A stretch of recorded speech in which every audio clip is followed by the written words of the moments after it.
Joe, President Trump has landed in Tokyo. Yep. He will meet with Chinese President Xi Jinping in South Korea on Thursday. That is going to be a crucial meeting. Be amazing.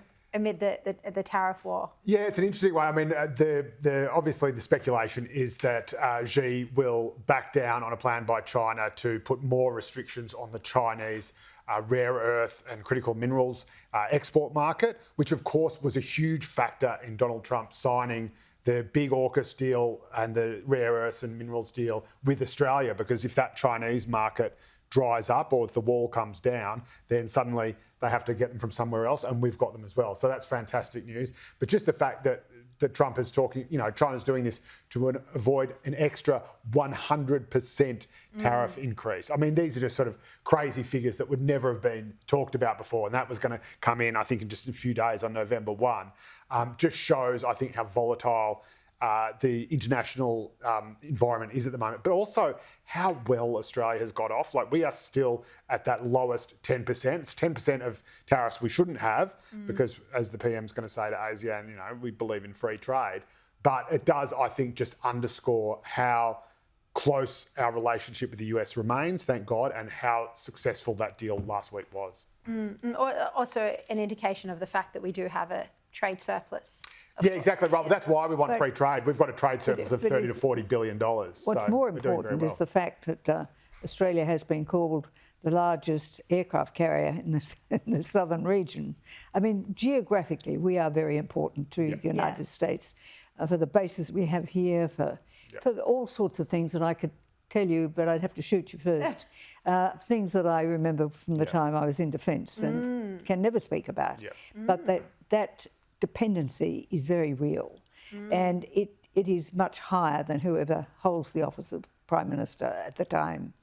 I find the nature positive, renamed nature positive bill being reintroduced now, and the pressure being put on, must be passed, when it will do nothing but impede bringing those minerals on stream. Well, it's crazy stuff. There has not been enough discussion about this. I mean, we all support the critical minerals deal with the US, but how does that sit with Albanese's own policy? It doesn't. On mining? It doesn't. It just doesn't sit at all well. And I think all the criticism that's come from business about, I don't know what they're renaming the bill, but it was plebiscite's nature positive bill, and the only difference seems to be that the minister will maintain final say, but it's still putting all these other mechanisms in play, which I think Susan McDonald put it very well when she said the average time to bring a mine online from the time of discovery of the ore to production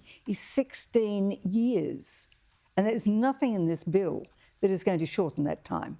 So the whole area needs to have a thorough investigation, a thorough inquiry into it, to make sure that when we say we're going to get rid of red, black and green tape, we mean it and not just dress it up as something else. Because the states still have sovereign rights in this matter, and the federal government basically is relying on its treaty-making power to get into the act. But the government, the minister's not going to sabotage the government's own deal.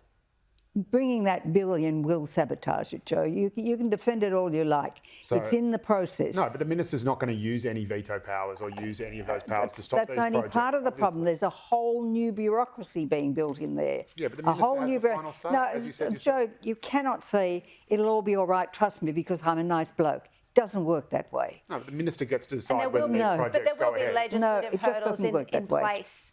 That's why they're introducing legislation.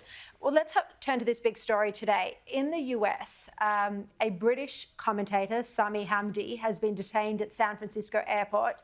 He was meant to be speaking across the country. He's in ICE custody pending removal. That's the reports. Now, this hate preacher has a despicable record. Just 10 days after October 7, he implored an audience to celebrate the victory. Now, last year, he actually came to Australia and he addressed a pro-Palestinian encampment at the University of Sydney, where he told the crowd that Israel was a rabid Zionist project and wants to eradicate Palestine. And so this person who came to Australia last year has just been detained in the United States. Joe, this is a worry, isn't it, when the US are treating this so seriously, but he's already spoken to Australian uni students? Yeah, straight. I mean, I wouldn't have thought he would have passed the character test to come here. I wouldn't have thought he'd passed the character test to come into the US. I'm surprised they let him into the country. But well, they've detained him. Obviously now they've detained him and they're going to deport him. That's right. But as you say, he'd already said these things prior to coming to the US. So I'm surprised he got past their security vetting process, to be honest. But yeah, look, people do not, you can say free speech all you like, but you do not have the right to go wherever you want to go and say it, because countries still maintain sovereign borders. And as John Howard said, they can decide who comes to their country in the circumstances in which they come. Quick final say, Bronwyn? If I can just say, I get very angry about people with no, using a tradition that has no right to freedom of speech being used against the very culture which holds it dear.